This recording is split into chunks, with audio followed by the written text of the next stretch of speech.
Can you hear me? I cannot hear you. Hold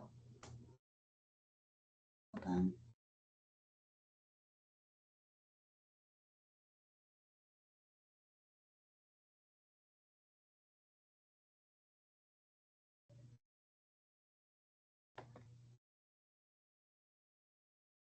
Oh, can you hear me? Now I can hear you. Okay, bear with me 1 second, sorry.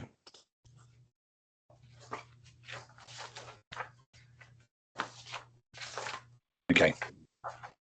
My microphone is not doing what it needs to do. Okay. Okay. How are you? Good. How are you? Very good, very good.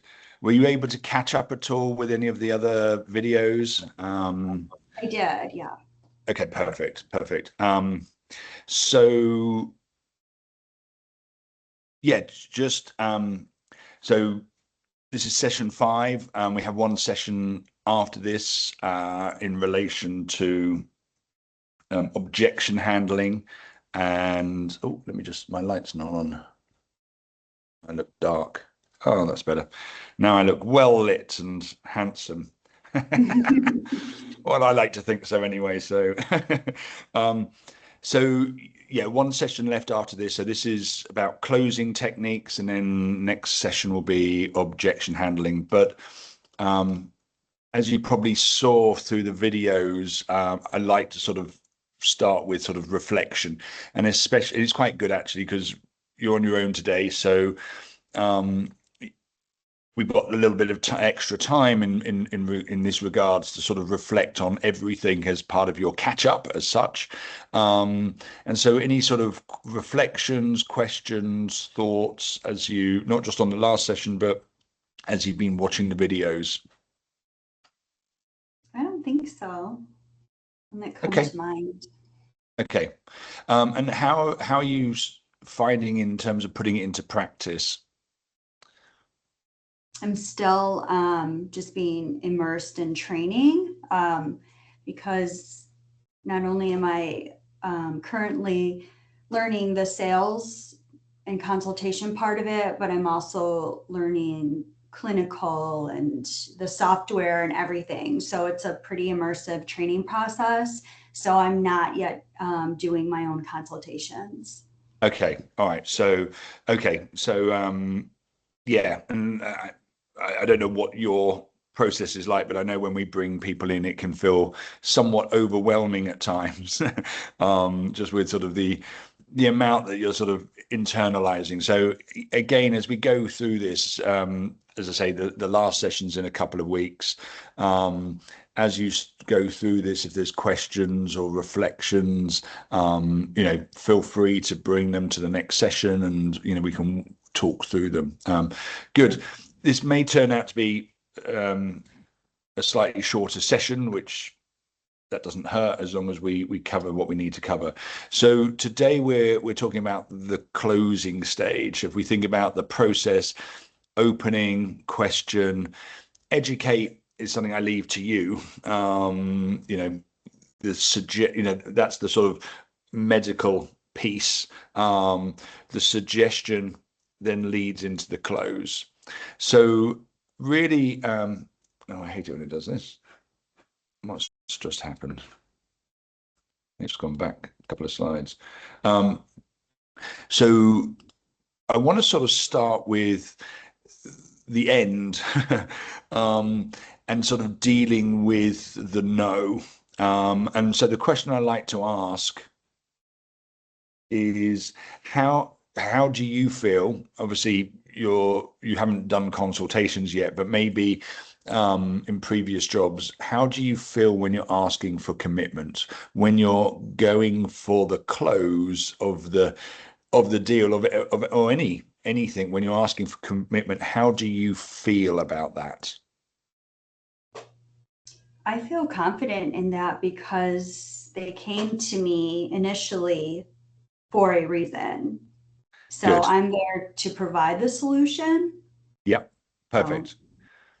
And do you yeah, perfect. You know, if for the reason I ask that question is so many people are good at going through and then they have to ask for the deal. um, and, you know, statistically, you're going to be told no.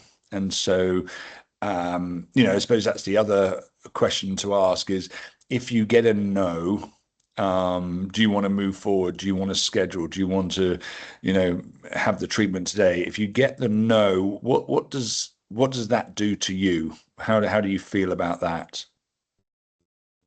How do I feel about it? I mean, what it makes me think is that I need to uncover the why behind the no.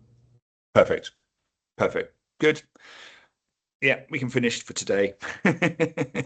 um, yeah, no, absolutely, absolutely. I just remembered you saying what your major is now. So suddenly that's just come back to me, and it's like, yeah, no, absolutely. So in sales, as opposed to in other walks of life, but and I qualify that because I put this statement on my social media once that no means no now.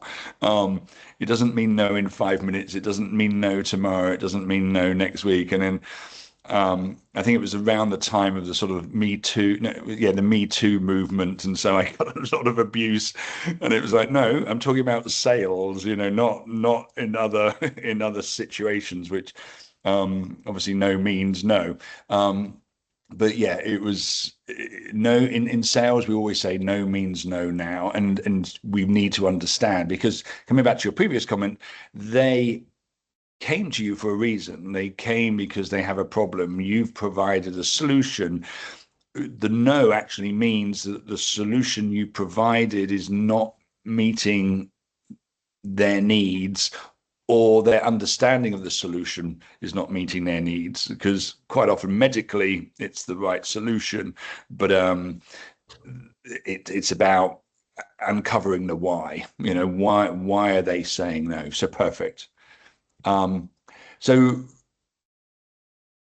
that's a great starting point, and you fully understanding that means, you know, we can move into, okay, so there's some different closing techniques, and it's just worth understanding the sort of the various techniques because you know, if you've been in this situation, you're probably using them, but you may not fully sort of appreciate them, and maybe not being always deliberate in trying different techniques.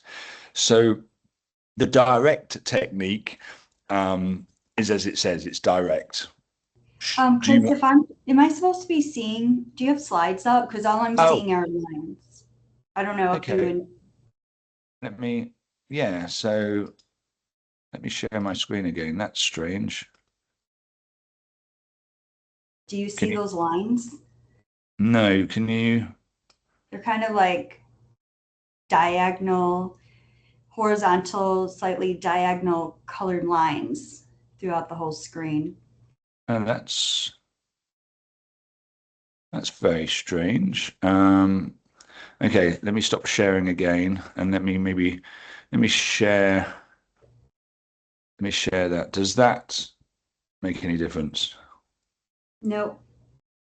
Okay. All right, let me try maybe let me do it this way and see if this makes a difference. This is annoying because I moved. Oh, I don't want to do that. Sorry. I want to do that. Let me see if this makes a difference.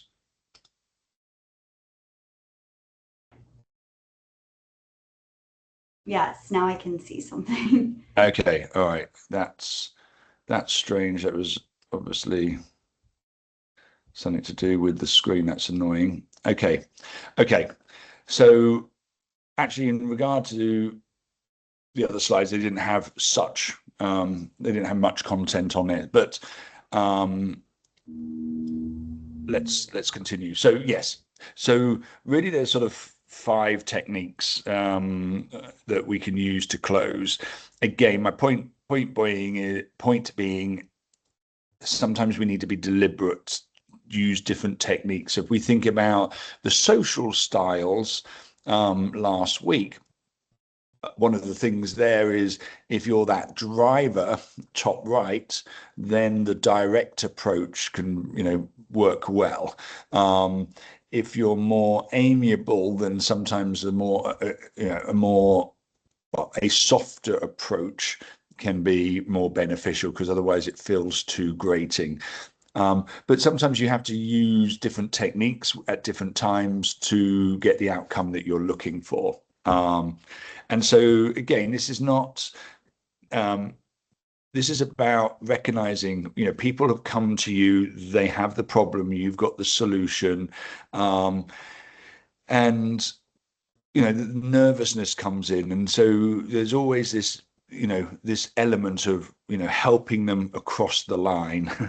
And I think this is again where my initial questions is, how do you feel about no's? How do you feel about that? Because it doesn't mean that they don't want it. It means that, as you say, there's a why, but also they may just need a helping hand, to walk through this or take that final step. And so the closing techniques allows you to get a yes, but it allows you to get a no. And we always say again, if they're talking to you, they're still engaged, they're still interested, they need help. And so often people walk away from this situation. I've had it before when I've been sort of coaching and telephone-based salespeople, and they get to this and go, do you want to move forward? And it's like the answer comes back no, and it's like, okay, thank you for your time. And it's like, well, they said no. It's like, yeah, but they wouldn't have gone through all of that they've gone through to get to this point, and not, they need help. So the direct is, as it says, it's direct. Do you want to move forward? Are we going to do this? It's very much the yes or no. And if we think about, again, the process up to this point, I've always suggested open questions. So as you come out the open, you have an open question, and you've got the questions. So open questions. You're always exploring. In the closing stage at this point, now we're starting to use more closed questions. We're not looking to open up the conversation. We're looking to close it down. So, do you want to move forward? The date of, August the 4th at 10 a.m. for your surgery, is that good for you? Shall we go ahead and book it? It's very direct. It's a yes or no. If we move into no, we're then into effectively the objection handling. And we want to understand, as you said, why. And that's spot on. And we'll cover that in more detail in the next session. But the direct is, as it says, direct. The alternative, I think we're all very familiar with this. It's used a lot on front desks. Would you prefer morning or afternoon? Do you, in terms of appointment booking, Tuesday at 4 or Wednesday at 8? So it's an alternative. It's not in terms of, the alternative being yes or no. It's an alternative over something. Do you want a pink shirt or a blue shirt? It's a small point. And the assumption here, as with all closing, is we're going to do the deal. So we're making an assumption that, we're going to close this now. And so we're at that stage. So the alternative, pink or blue, Tuesday or Wednesday. And once we've got that, the assumption then is we've done the deal. We don't then need to follow that up with, okay, so you want to move forward, because the chances there are you then undo it. And again, I've seen this, do you want to do your surgery this month or next month? Next month. Okay, let's get you booked in, and then suddenly it's like, so you want to do it in August, and then suddenly you get the no, because you are now creating doubt that they've already got sort of at some level, because they're spending money and we all question it. So once you've done pink or blue, the alternative, the assumption is, okay, that's it. Move forward and just assume that it's all done. The if technique is exactly that. It's, you put the word if you were to do the surgery, would you like to do it, Tuesday at 4 p.m.? It's a direct approach, but it's softened with the word if. And so you're just putting if at the front, yeah. And so you soften it for them, but the assumption is, again, so if you were to do this, would you be looking to book today? So it's not are you going to book today? It's, if you were to do this, would you book today? Yes, I would. So you've just got the agreement. Again, the assumption is, yes, they would book today if they were going to book. Now we just, okay, let's find a date, Tuesday the 4th. So again, it's just a different way of approaching this. The suggestion technique is, again, it's a little bit like the if. I suggest that we get this scheduled today. So you're just using that softer word. I suggest we get you scheduled for next Wednesday at 4 p.m. Are you good with that? Again, there's a yes, no at the end. Are you good with that? It's just sometimes a nicer way of introducing it. And again, if we look at the personality types, if they're a direct top right of the social styles, should we book this for next Tuesday at 4? Yes, no.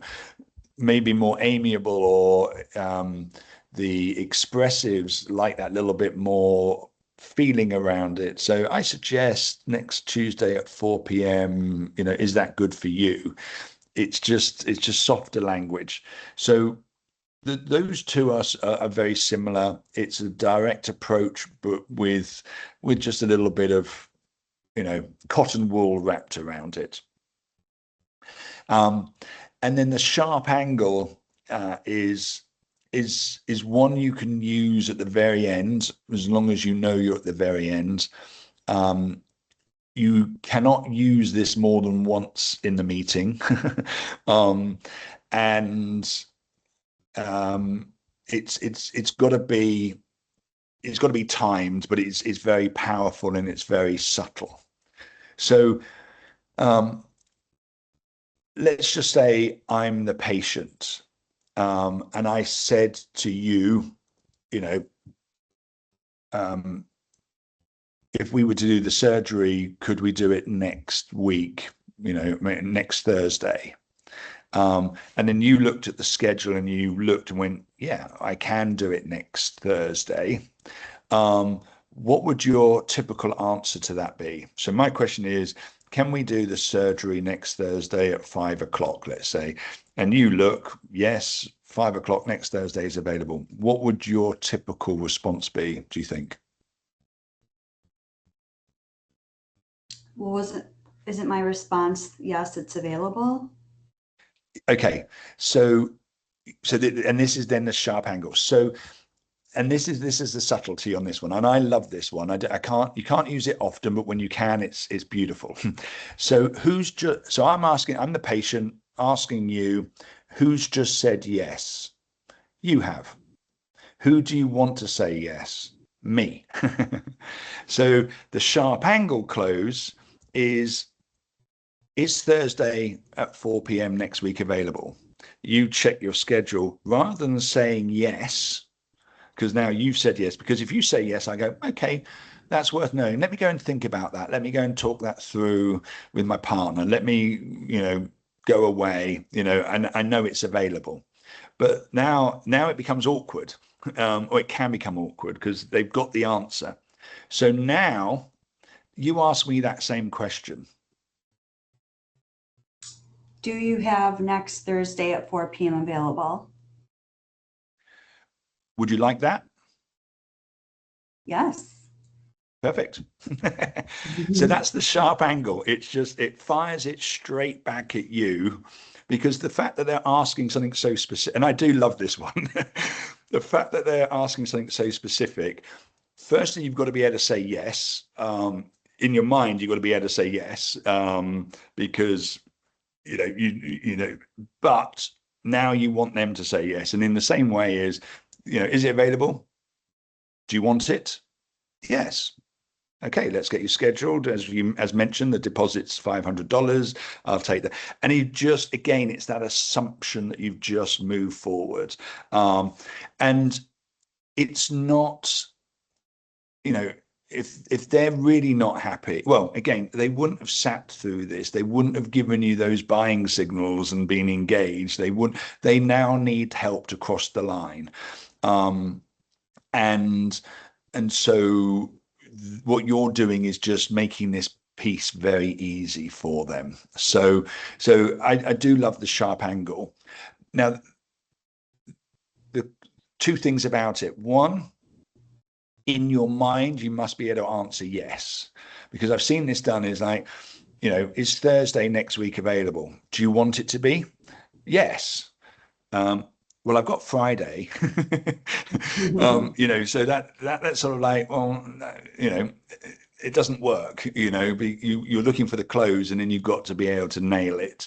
So only use it when you can deliver against it. And then, as I say, you can only really use it once. And I've seen this done. Is it is Thursday available? Do you want it to be? Yes. Will Dr. Smith be doing the surgery? Do you want him to? And it's like, yes. And you've got the close. Get the close. Move into taking the deposit, putting them on the schedule, and all the paperwork. Do not reopen it again. So they're really the sort of 5 main ways. As I say, if you've done any sales, you probably certainly use the first 4, sometimes unconsciously. This is, in my mind, it's quite often it's not about teaching you anything new. It's about just recognizing that those techniques exist and then being purposeful about how you use them. Any questions, any comments on any of those? Anything feels good, concerned about? No, I think again, it's about reading the person who's in front of you, their personality type, and being able to respond and kind of match their communication style with one of these closing techniques. Perfect. Absolutely. Good. Because the slideshow isn't working, let me have to do it manually. Okay. There's an assumption, as I mentioned, we're at the closing stage. So this can feel very awkward. If I ask you, do you want to move ahead? Give them the time to answer. And we have to use silence during this phase. So if I say, do you want to move ahead, and you are thinking, it generally feels very uncomfortable for me who has asked you, and at that point, you don't want to talk. And what can happen is that silence overwhelms the salesperson, and they talk. And what you've just done is you've undone that opportunity to close the deal. So if I were to say, do you want to move ahead with the treatment or the surgery? I've now got to respect your space. And when it goes quiet, I've got to allow you that time to consider. Now, what happens, as I say, is if I feel uncomfortable, I go, or do you, I then have to talk. I then come in and say, or do you want to think about this and, maybe talk it through with your partner, or do you want a couple of days? Maybe I call you on Friday. And so suddenly I'm now just backing out. So you were ready to make the decision, but I'm now just let you off the hook. And that insecurity on my part gives you questions. It's not, you know, sometimes people will say, no, I'm ready to go ahead. I want to get this sorted today. But then, you know, and that's great. You know, it's been salvaged by the patient. But quite often what can happen in that moment is, well, you're telling me really, I'm trusting you in this whole process, but you're now telling me I need to go and maybe talk with my partner. I need to think about it and we'll connect on Friday.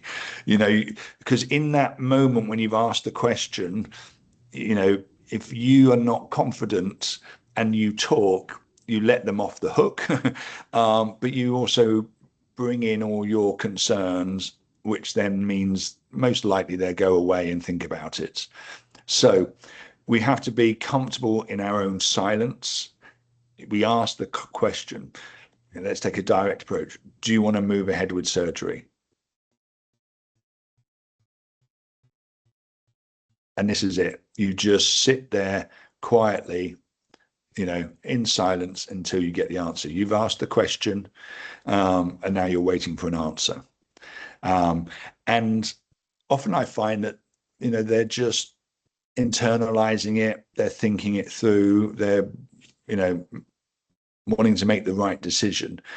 And if we interrupt that, we interrupt the process, we interrupt their thinking, we don't get the right answer, and we have to start again. And they may come back with a question, you know, do you want to move ahead with the surgery?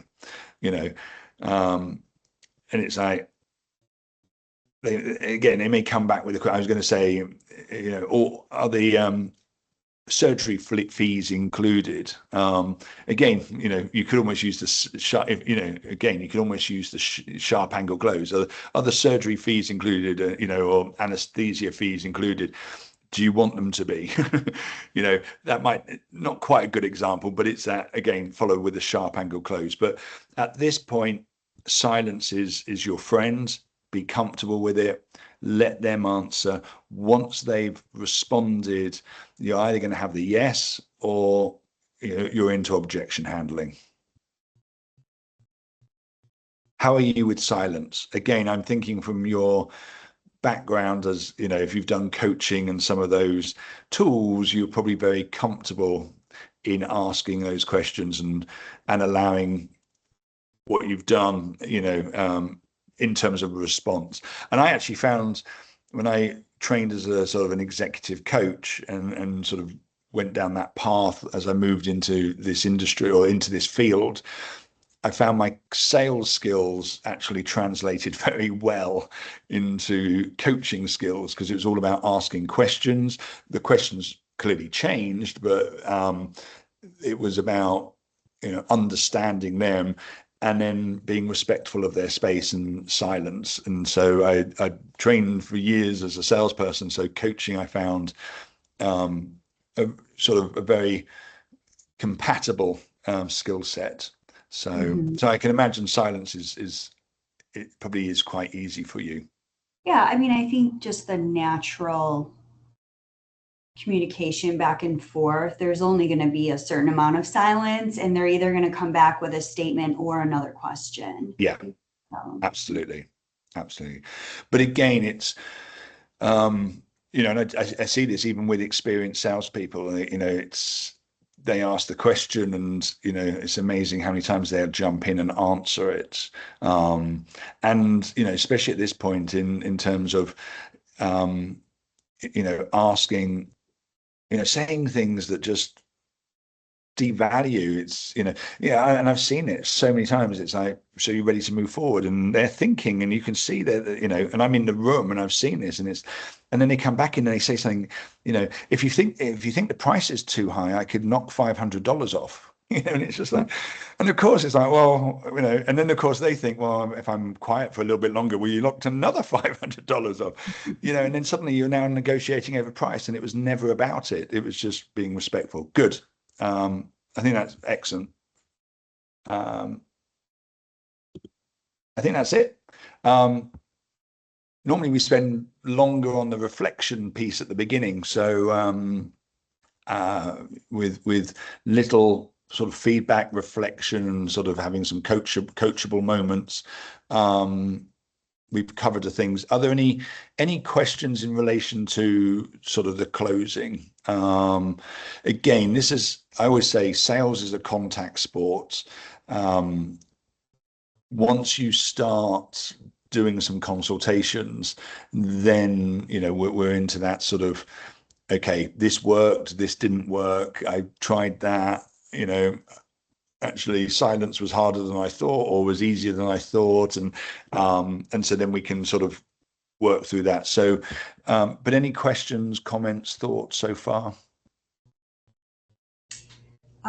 Specifically on the techniques, I think for me, again, as you just stated, just getting the experience in there, things will just come more natural, and I'll be playing with these. The direct is probably one that I would have to practice more, because for me personally, that's not my strongest.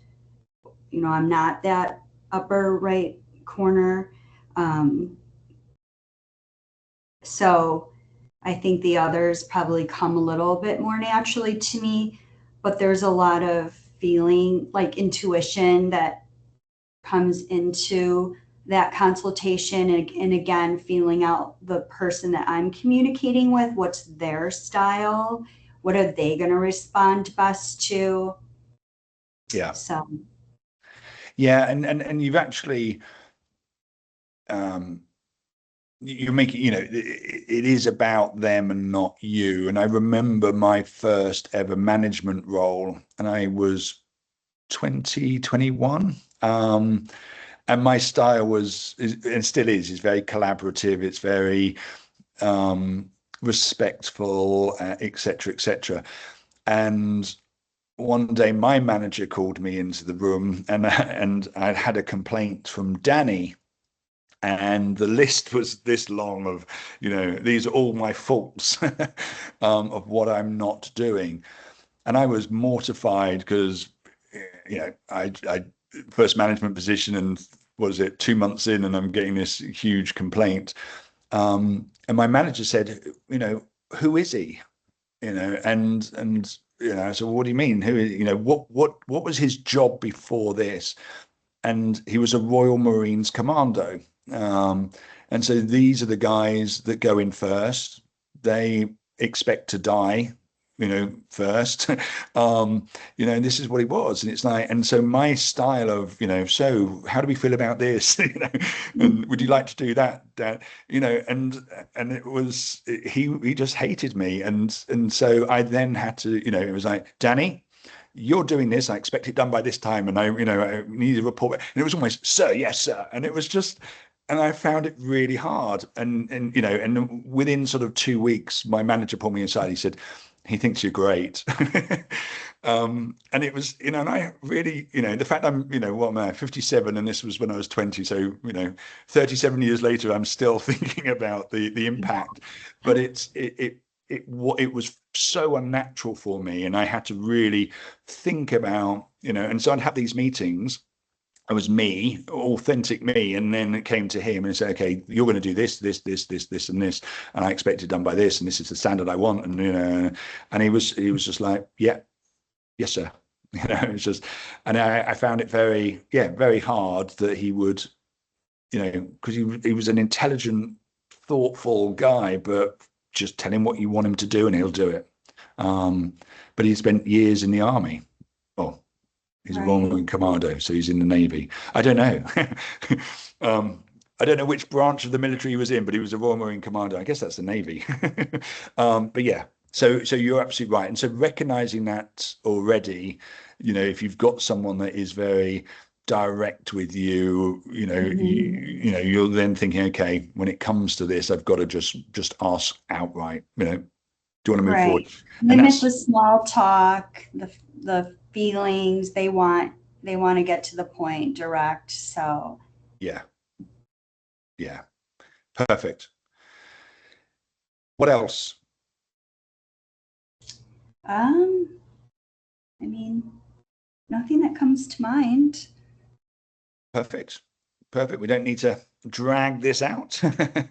um, Looking oh, forward to going over the obstacles next time, how to yeah, approach obstacles.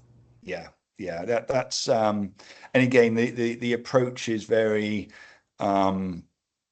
respectful. This is the bit where people feel it's very, it's salesy, but it's actually not. It's about, you can approach, it's about approaching it to understand the why. The problem is, why is too confrontational, so you have to soften that word, but it's why. And I always again, when I was first in sales and I found myself with quite senior executives. What was I, 25, 26 then, and I'm with senior executives, and my default question was why. It was that annoying kid, but why? And my mentor got hold of me and said, it's absolutely the right question to ask, but you need to put it into context. It's, and so you then soften it. Well, that's a very good point you made, blah, blah, blah, blah. Why is that important to da da da da? But, you Mhm. know, I'm sometimes, if I'm not sure how to, well, especially back then, if I wasn't sure how to put the sentence together, it was just why, which is absolutely the right answer. But in objection handling, that's confrontational, but that's the question we need to ask. So good, excellent. If there's nothing else, then have a good week, and I'll see you in 2 weeks. And I think it's Gina, isn't it? Is it Gina? Yeah, Gina. Gina, mhm. Gina will Yeah, be back, I believe, then. you So should be back. excellent. Good. Have a great week. Good seeing you, Michelle. And Okay, you as well. Thank you. you take care. Bye for now. Bye bye.